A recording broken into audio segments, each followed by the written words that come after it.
1.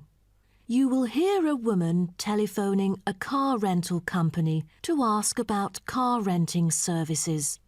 First, you have some time to look at questions 1 to 5.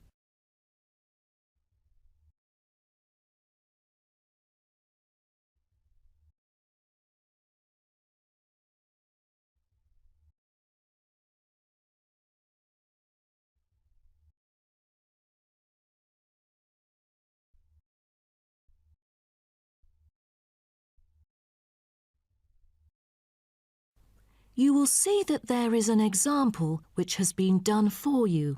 On this occasion only, the conversation relating to this will be played first. Hello, First Choice Car Rental. How may I help you? Oh, good morning. I'm calling for some information about your car renting services. I'm an American and I will be going on a family holiday to your city from Ohio next month. The woman says that she is an American, so American has been written in the space. Now we shall begin. You should answer the questions as you listen, because you will not hear the recording a second time. Listen carefully and answer questions 1 to 5. Hello, First Choice Car Rental. How may I help you? Oh, good morning. I'm calling for some information about your car renting services. I'm an American and I will be going on a family holiday to your city from Ohio next month. Okay, no problem. It's our pleasure to serve you. Could you please tell me your name and contact information first? I'm Caroline. That's Caroline. And my telephone number is 04196570 156. Okay, I've got that. And how can I send you our quotation? If you are satisfied with our arrangement, is email all right, or should I send it by post? The latter, please. I'm afraid I'd prefer to read it on paper. That's no problem. I'm considering renting a caravan for a week, but I don't really know the price range for it, since I haven't rented any car through that method before. I think it should be within my budget of $50. You know, we have various caravans at different renting prices, according to the class of vehicle, facilities inside, mileage, etc. I'd recommend the Explorer, taking your budget into consideration, which is of good value and will cost you $39 per day. Is that okay? Of course, that's fine for me. I know the Explorer. That could save me $11 each day. You know, a family holiday will be costly. That van is perfect. I'm glad that you like it. So, do you have any particular requirements about your room in the van? How many beds are there? 1 twin bed. But there are 3 of us. My mum, daughter, and me. So, can we add another bed? No problem. For the facilities, I think a kitchen is the most important. And, of course, the stove. Before you hear the rest of the conversation, you have some time to look at questions 6 to 10.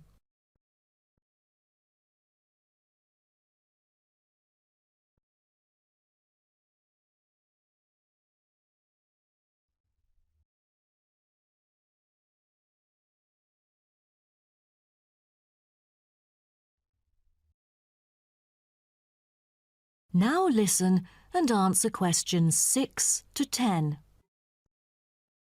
In our vans, such as Explorer, there are all the basic bedding materials you need, like pillows and blankets, as well as some equipment for daily life.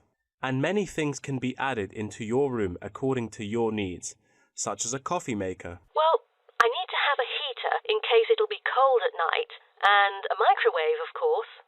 All right, I've taken notes of all these things. Actually, all our vans should be taken from our company, which is not too far from the city centre, so we can pick you up from the centre for free. Is that okay? Oh, I'm afraid we'd better be picked up from the airport, as we are foreigners in your country and not familiar with the transport system. Is that all right?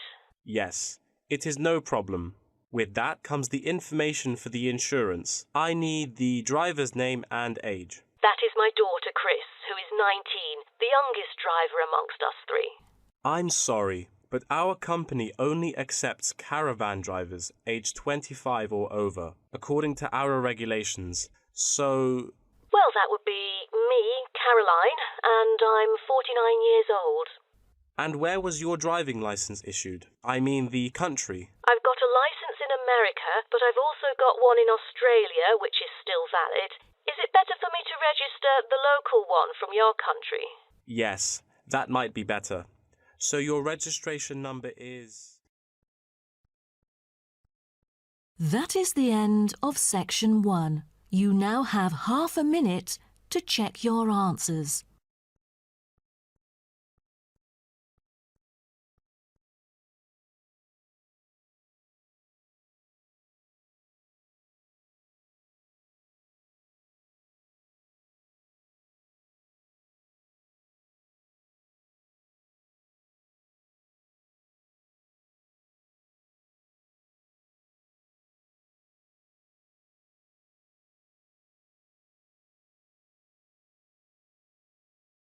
Section 2.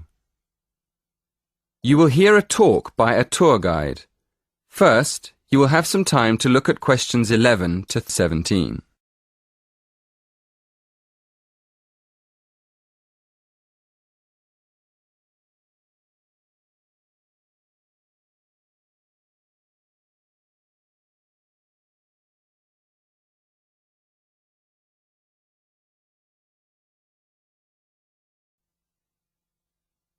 Good morning. Welcome to the Science Museum. There's so much to do here. You could spend all day going from one exhibition to another. But if your time is limited, I'd suggest choosing maybe just one main exhibition. At the moment, I suggest that you don't miss our new exhibition of everyday inventions. It's amazing to see how objects we use in our daily lives, like paper clips, tea bags and light bulbs, were invented in the first place, and how they've developed over the years into such an essential part of our lives that we hardly ever notice them. You shouldn't miss it. The other thing I'd suggest if you don't have much time is a guided tour of the free exhibitions. These tours usually start on the hour, at 1 o'clock, 2 o'clock and so on. They're quite short, only half an hour, so you could do a couple of tours in an afternoon if you wanted to. If you'd like to go on a tour, you should go to the entrance of the exhibition on the ground floor and wait for the guide there. Just to give you an idea of the range of exhibitions we have here at the museum, I'm going to tell you about the exhibitions and activities we have for visitors of different ages. First of all, for the little ones, we have a fascinating area called Shapes and Patterns, where they can play with objects and images and see how they form different patterns. It's really colourful and exciting. Kids love it. Then, at the other end of the scale, we have more complex exhibitions that appeal more to our older visitors. There's one about the history of aviation, how planes developed over the years. Older visitors may even be able to remember some of the earlier planes on display. Another exhibition that adults might particularly enjoy is the energy exhibition. It shows the historical development of different forms of energy in Britain and how it has powered industry over the centuries. And of course, we mustn't forget the teenagers. There are lots of exhibitions to interest them, but my favourite one is the one where visitors can find out more about how physics works. It's a fun exhibition with plenty of hands-on activities that explore how light and heat and chemicals work. I still go there myself now and then. It's brilliant. Before you hear the rest of the talk, you have some time to look at questions 18 to 20.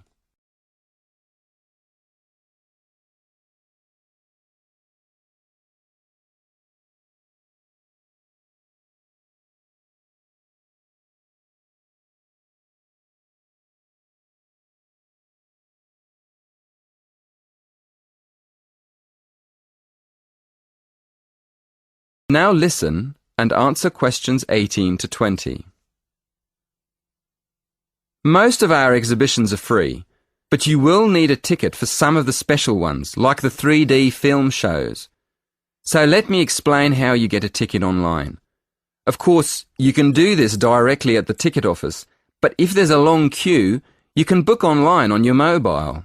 So, go to our homepage and choose the Events button. Then, click on the film title. That'll take you to the next window. In the right-hand corner, you'll see a little calendar. Choose the date on the calendar and then go to the next window. There's a drop-down box there for you to choose the time and another one for the number of tickets. Careful on that page. There are different prices for adults and children. When you've done that, go to the final page and choose your payment method. That is the end of section 2. You now have half a minute to check your answers.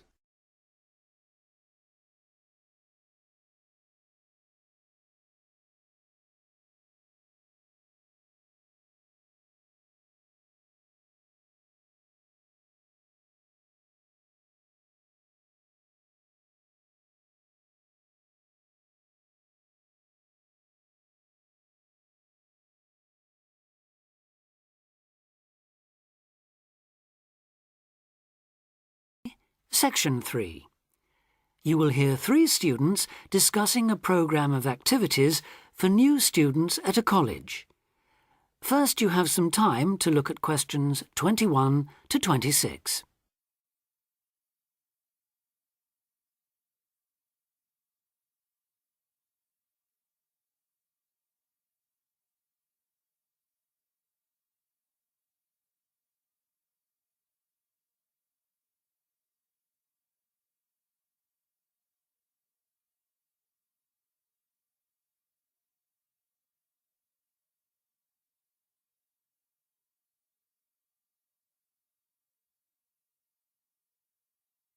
Now listen carefully and answer questions 21 to 26.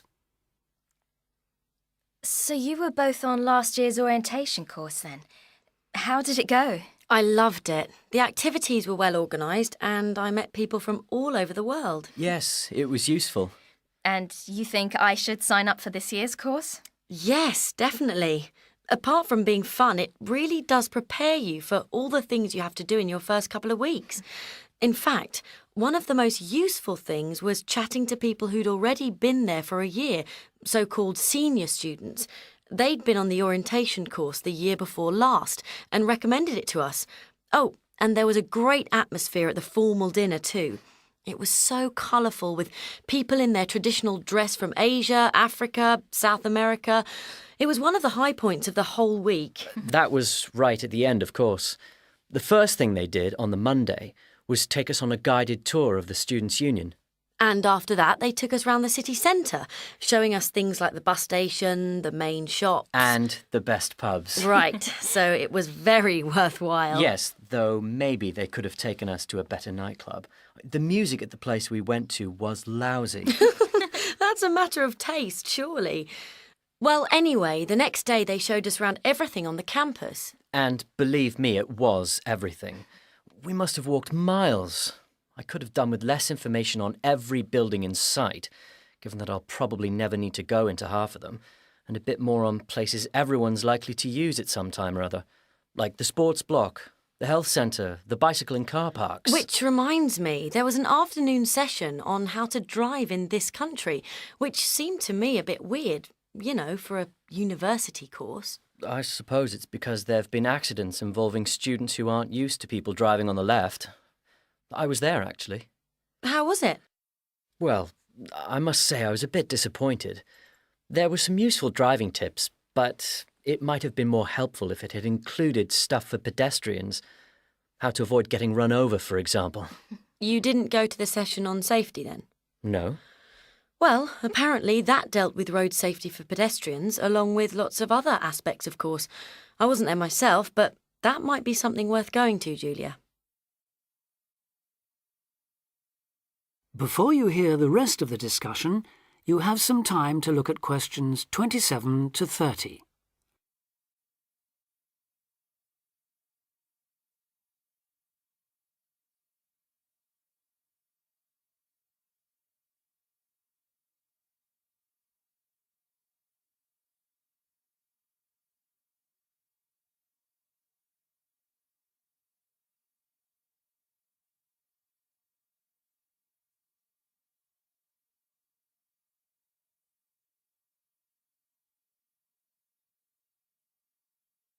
Now listen and answer questions 27 to 30. I like the sound of the whole thing. Tell me, what's the accommodation like? Do you have a room to yourself or do you have to share? What do you have to take with you? For the orientation course, you'll have an individual room in one of the halls of residence. That'll be a different hall from the one you're booked into for the year, but they're both on the campus, so you won't have far to go. And you won't have to take much with you. The room will have chairs, table, wardrobe, bed, mattress, blankets, sheets and so on. Take a warm coat or jacket, though. It may well rain, and it's unlikely to reach even 20 degrees in late September. But it shouldn't drop below about 10, at least during the day, which is something, I suppose. Right. Now I know they can't do much about the weather, but did you have the feeling that they were looking after you on the course? Yes, we did. There were some little touches that showed they'd thought about what it was like to be starting a course of study abroad. Such as? Well, it's just a small example, but they gave us free email access to contact people at home. 30 minutes, if I remember correctly. Actually, I think it was 20. Yes, you're right. I was on for over half an hour and paid for an extra 10 or 15 minutes. Not that it was much. Emails don't take long to write anyway. No, they don't. So, just one more thing. The timetable. When does the course actually start and finish? Well, a lot of people get there on the Sunday, though you'd have to find a room for an extra night, as the course accommodation is only booked from the Monday, when things get going. Then they'll keep you busy all week until the dinner on the Friday. And that's it, is it? Yes, there's nothing after that. Though most people stay over till Saturday, partly to recover from the party, but also because they can then move straight into their permanent rooms. I think I'll do that. Well, thanks a lot for all your advice. I'm sure I'll enjoy the course. I wish I could go on this year's too. That is the end of section 3.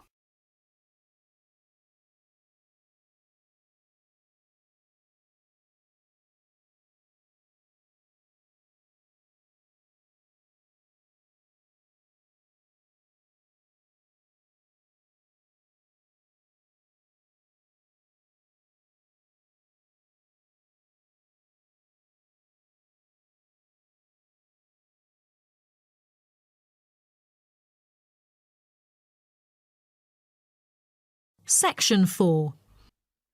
You will hear 3 students discussing exam techniques with their tutor. First, you have some time to look at questions 31 to 40.